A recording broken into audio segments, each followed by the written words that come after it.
In the past year, we've talked on this show to numerous musicians and other performers who saw their incomes plummet when large in-person gatherings were canceled last spring. And it's not just people on the stage who saw a significant loss of income. The ones working backstage and behind the scenes also took a huge hit. Lighting technicians, sound engineers, these people, it's difficult to make a transition into another career. In fact, that's what we're hoping that with these grants, that we can help them along till we can come out of this pandemic so they don't have to leave the industry. The effort has already raised more than $20,000 for lighting designers, stagehands, promoters, and more. And on March 12th, it will release its most elaborate plan to help yet. It's a 90-minute virtual event called Keep Live Alive, and the trailer promises a spectacle of music, interviews, and fun. Up a ramp, onto the stage, and then all of a sudden there's 44,000 people, and I'm out of gas in the first song. The first real gig I ever played with REO Speedwagon was at the Kiel Auditorium. And we had an opening act that night. We're thinking to ourselves, man, who are these jokers? Turns out it was the first tour for a band called Boston. That the venue was going to be at 85 degrees, so no one had clothes on, just me and James. One of the most beautiful stages in all of America, the fabulous Fox Theater. Well, here I am on one of the most recognizable stages in St. Louis, the stage at the Riverport Amphitheater.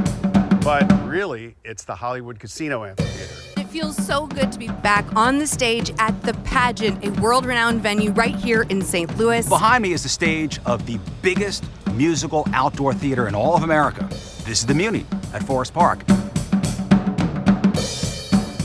And that is the trailer for Keep Live Alive. Joining us now to talk about it is Greg Hagglund. He's the co-executive producer of Keep Live Alive St. Louis. Greg, welcome. Thank you, Sarah. So, Greg, this special was produced by St. Louisans for St. Louisans. What first brought it together? Well, I'm a member of a board called St. Louis Classic Rock Preservation Society, and we would normally hold a big fundraiser via a trivia contest every November.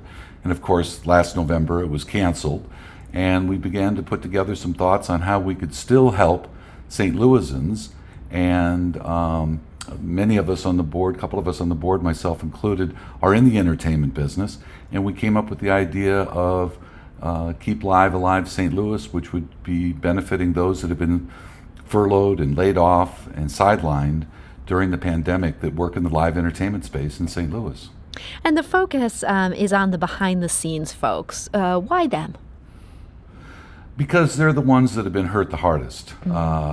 It's really, you start to look at how many people it takes to put on a concert. The checklist is the same. If it's Busch Stadium or Del Mar Hall, you still need ticket takers, you need wait staff, bartenders, sound technicians, lighting directors.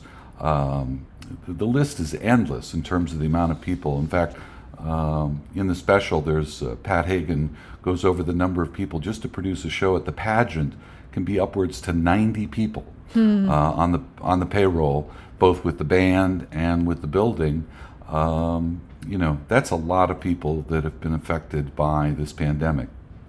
And you're a part of this scene. You've produced everything from U2's Super Bowl halftime show in New Orleans to corporate events, and you promote concerts at River City Casino. What was going through your mind last March when everything started shutting down? It was unreal.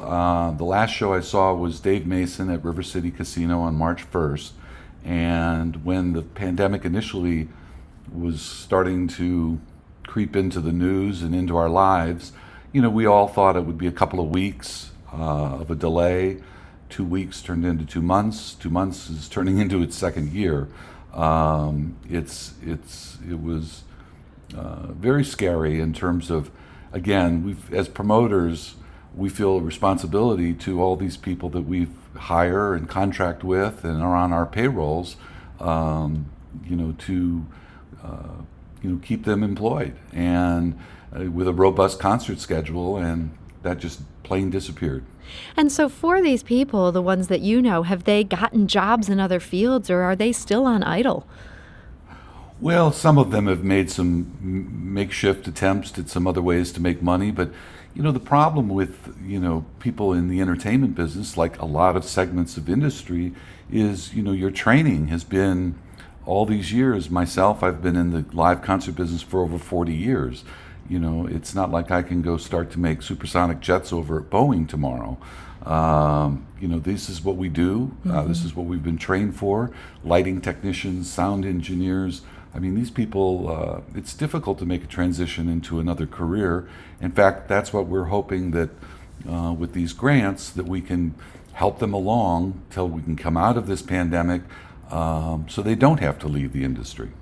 And in addition to all these grants you've been giving out, you're now putting on this big spectacular. Is this chiefly a way to raise more money to give out in these $1,000 payments?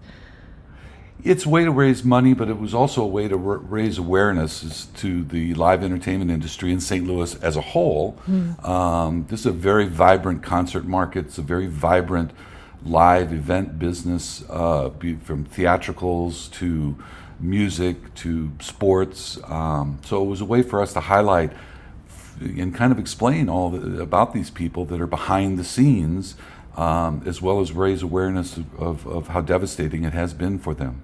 So you have scored some big names for this effort. In that trailer we played earlier alone, we saw Sammy Hagar, Kevin Cronin of REO Speedwagon.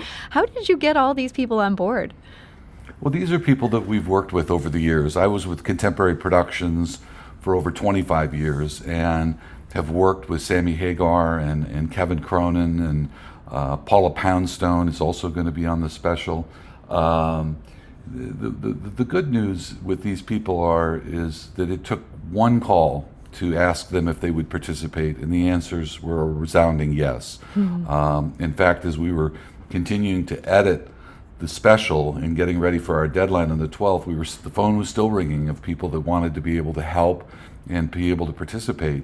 And we're still trying to accommodate them. We may have to come out with a version 2, but 90 minutes is not enough, huh? 90 minutes is not enough, and it's been great to work with these people again. People like Sammy Hagar and Kevin Cronin and Paula Poundstone have been like friends and family for the last 30 years, and it's been great to have them back in St. Louis in a different format. So is this almost like a Jerry Lewis kind of event where everybody gets their one moment, or is it more intertwined? It's more intertwined. It's more of an entertainment special, where we hear stories from business executives, like I said, Pat Hagen and Joe Edwards and Steve Shankman with Contemporary Productions.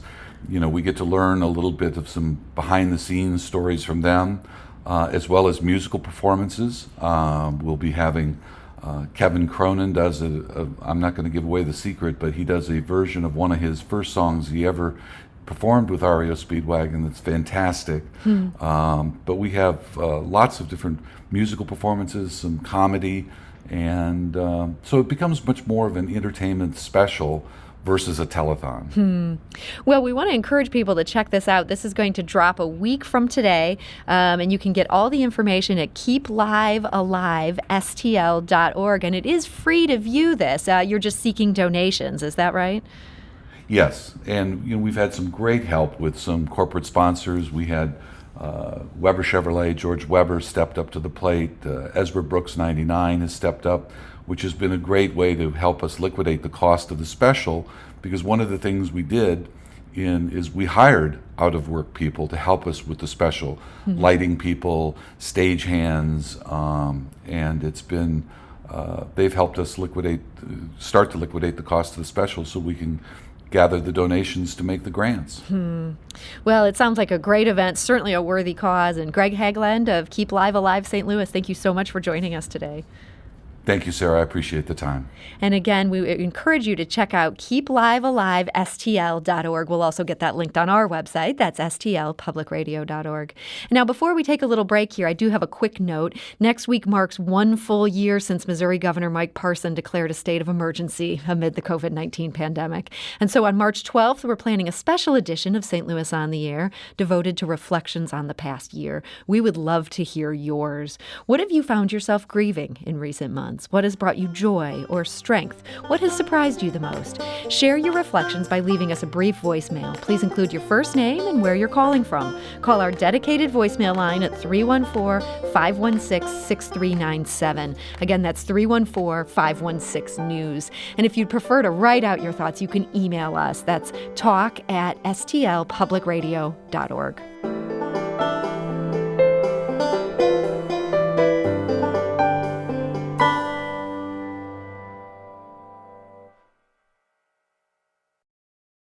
Support comes from the Missouri Forest Products Association.